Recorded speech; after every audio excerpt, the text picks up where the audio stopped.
जय माता दी। नवरात्र के 9 दिनों में कन्या पूजन का विशेष महत्व है। 2 वर्ष से लेकर 5 वर्ष तक छोटी कन्याओं का पूजन का विशेष महत्व है। वैसे तो 11 वर्ष तक की कन्या का पूजा होता है।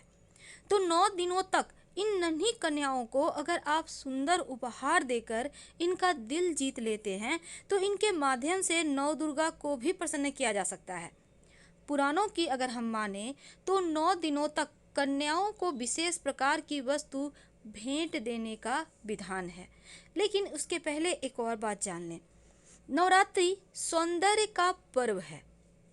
नवरात्र यानी उमंग, खिलखिल जाने का पर्व, यानी एकदम से खुशियां आने का पर्व है। 9 दिनों तक दैवीय शक्ति मनुष्य लोक के भ्रमण के लिए आती हैं और माँ दुर्गा का चूंकि पृथ्वी लोक मायका है तो वो मायका आती हैं और इन दिनों की गई पूजा उपासना से देवी भक्तों पर प्रसन्न होती हैं।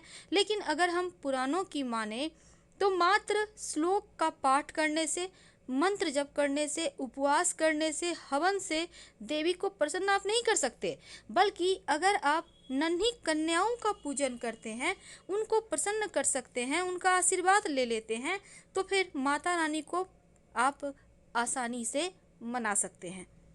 आज हम आपको सिर्फ यही नहीं बताएंगे कि कौन सी तिथि को क्या भेंट करें, बल्कि आज हम ये भी बताएंगे कि उन नन्ही कन्याओं का आशीर्वाद प्राप्त करने के लिए आप कैसे और क्या करें।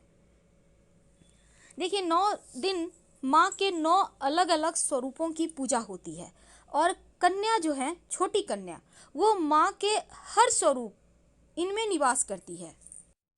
शास्त्र कहता है कि जन्म का 1 वर्ष बीतने के पश्चात कन्या को कुंवारी की संज्ञा दी जाती है।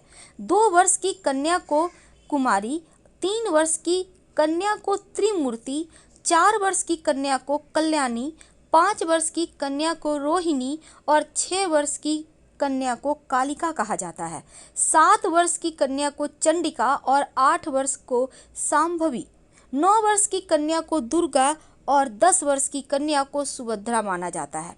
तो नवरात्र में एक कन्या एक तरह की अव्यक्त ऊर्जा का प्रतीक होती हैं और उनकी पूजा से यह ऊर्जा सक्रिय हो जाती हैं। इनकी पूजा करने से सभी देवी देवताओं का आशीर्वाद मिलने लगता है। तो कन्या पूजन का विधि क्या है? देखिए, हम आपको बता दें, पहले दिन आप कन्या को लाल पुष्प भेंट कीजिएगा और नवरात्र के दूसरे दिन उन्हें फल दीजिएगा। क्योंकि 9वीं तिथि के दिन कन्या पूजन का विशेष महत्व है, लेकिन 9 दिनों में आप कन्याओं को उनके मनपसंद भोजन से उनको संतुष्ट कर सकते हैं।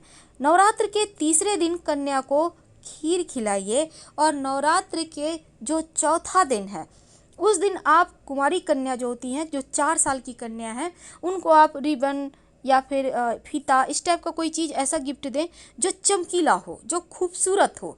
और जो 5वां नवरात्र है, इस दिन आप माता रानी को मनाने के लिए, चूँकि कन्या के माध्यम से आप माता रानी को भेंट कर रहे हैं, मन में ऐसा भाव रखते हुए आप उनको खिलौने दे सकते हैं ताकि वो कन्याएं खेलें। वैसे भी 5वां स्वरूप माँ का संतान देने वाला है, तो संतान के खुशहाली के लिए भी आप ये समझ लें कि आपने माँ को भेंट की। और छठे स्वरूप के दिन बच्चों में आप जो छोटी कन्याएं हैं उनको आप जो गिफ्ट के तौर पर पढ़ने लिखने की सामग्री आप दे सकते हैं। और 7वें तिथि के दिन, नवरात्र के जो 7वां तिथि है, इस दिन आप छोटी कन्याओं को देखिए उनके चरण पखारिए और उनके चरण पखार कर उनको आलता वगैरह से सजाइए, पहनाइए। आप उनको 8वीं पूजा के दिन नवरात्र का खीर पूड़ी खिलाइए। खीर पूड़ी उस दिन खिलाने का विधान है। और नवरात्र के जो 9वें दिन है, जिसको हम कन्या पूजन का दिन, वैसे 2 दिन होता है, महाअष्टमी को भी, नवमी को भी। तो कन्या पूजन से पहले अपने घर को स्वच्छ कर ले और आने वाली जो कन्या है स्वयं माँ का स्वरूप मानी जाती हैं। घर का माहौल साफ सुथरा कीजिएगा और कन्या पूजन का फल तभी मिलेगा। कन्या पूजन में 9 कन्या और 1 बालक का पूजन करना सबसे उत्तम माना जाता है। लेकिन अगर संभव ना हो तो कम से कम 2 कन्याओं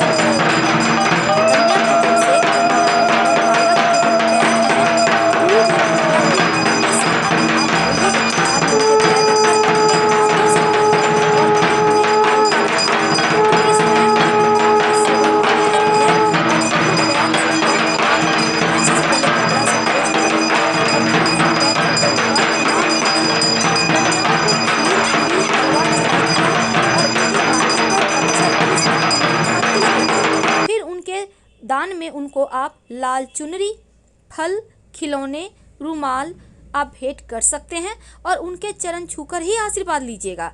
इसके बाद खुशी खुशी उन्हें प्रणाम करके आप उनका आशीर्वाद लेके विदा करें। तो इस तरह से नवरात्र के व्रत का पूर्ण फल मिलता है जब आप छोटी कन्या को इस तरह से पूजा करते हैं, उनको मनाते हैं। आप बाहर से कन्या को अपने घर में चूँकि आमंत्रित अगर नहीं कर पा रहे हैं किसी भी कारणवश, तो आपके घर में जो भी कन्याएं हैं आप उनको ही खिलाइए देवी का स्वरूप मानकर और उनको ही भेंट दें।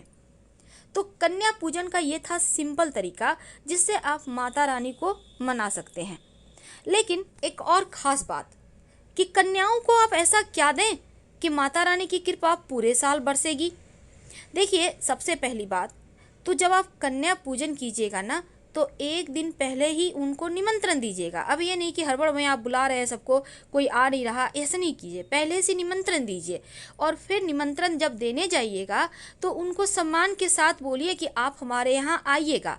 और अगर संभव हो तो आप एक सुपारी लेकर जाएं और कन्याओं को हाथ में दें और बोलें, हल्दी लगा हुआ सुपारी, आप हमारे घर आइएगा। फिर उस सुपारी को अपने हाथ में ले लें आप, फिर आप दूसरी कन्या को बोलें, इस तरह से बोलें। ये सबसे ज़्यादा उचित होगा। और गृह प्रवेश पर कन्याओं को पूरे परिवार के साथ पुष्प वर्षा का कर स्वागत करना चाहिए और माँ दुर्गा के 9 नामों का जयकारे लगाइए, क्योंकि 9 स्वरूप के रूप में ही 9 कन्याओं को आपने बुलाया है। इस बात का हमेशा ही ध्यान रखें। तो माता रानी की कृपा से जीवन में खुशियाँ बरसेगी और उनके मनपसंद चीज़ों को आप उन्हें गिफ्ट करें। जैसे खिलौने वगैरह भी आप दे सकते हैं, लेकिन कांच की कोई वस्तु मत दीजिएगा, इस बात का ध्यान रखिएगा। और जहाँ तक संभव हो आप जैसे कि खाने के लिए आप बर्तन दे सकते हैं जिसमें वो हमेशा खाएंगे और मुस्कुराएंगे। इससे अच्छा है कि बच्चे हैं तो टिफ़िन बॉक्स दे दें। आप थर्मस वाटर बोतल दे सकते हैं जिससे कि बच्चे उसको यूज करें, ऐसा वस्तु ना दें कि वो पड़ा रह जाए। रुमाल वगैरह भी दे सकते हैं, चुंदरी दे सकते हैं। तो कन्याओं को मनाइए, वो जितना ज़्यादा खुश होंगी ना उतना ज़्यादा आपके जीवन में परेशानियां समाप्त होगी, जल्दी समाप्त होगी। तो जो 2 साल की कन्या है उनके पूजन से दुख और दरिद्रता का नाश होता है। 3 साल की कन्या पूजन से पूरा परिवार का कल्याण होता है। 4 साल की कन्या का पूजन से सुख समृद्धि आता है और 5 साल की कन्या पूजन से व्यक्ति निरोगी होता है। 6 साल की कन्या पूजन से ज्ञान बुद्धि यश बढ़ता है। 7 साल की कन्या पूजन से सुख ऐश्वर्य बढ़ता है और 8 साल की कन्या पूजन से विजय की प्राप्ति होती है। 9 साल की कन्या पूजन से जीवन की समस्त बाधाएं समाप्त हो जाती है, जीवन में खुशियाँ लौट आती है। तो 9वीं तिथि वाले दिन आप पूजा पाठ समाप्त करके दुर्गा सप्तशती का पाठ करने के बाद भोग लगाएं, फिर कन्याओं को भोजन कराइएगा। और कन्या पूजन विशेष रूप से फलदायी माना जाता है, इसीलिए ज़रूर करें, उनको मनाएं, उनका आशीर्वाद लें। हम आपसे विदा लेते हैं। अगर जानकारी अच्छी लगे तब लाइक कर सब्सक्राइब करें और हमें अच्छा लगेगा कि आप हमसे जुड़े रहें। हर हर महादेव। धन्यवाद। जानकारी अच्छी लगी तब लाइक कर सब्सक्राइब जरूर कीजिएगा।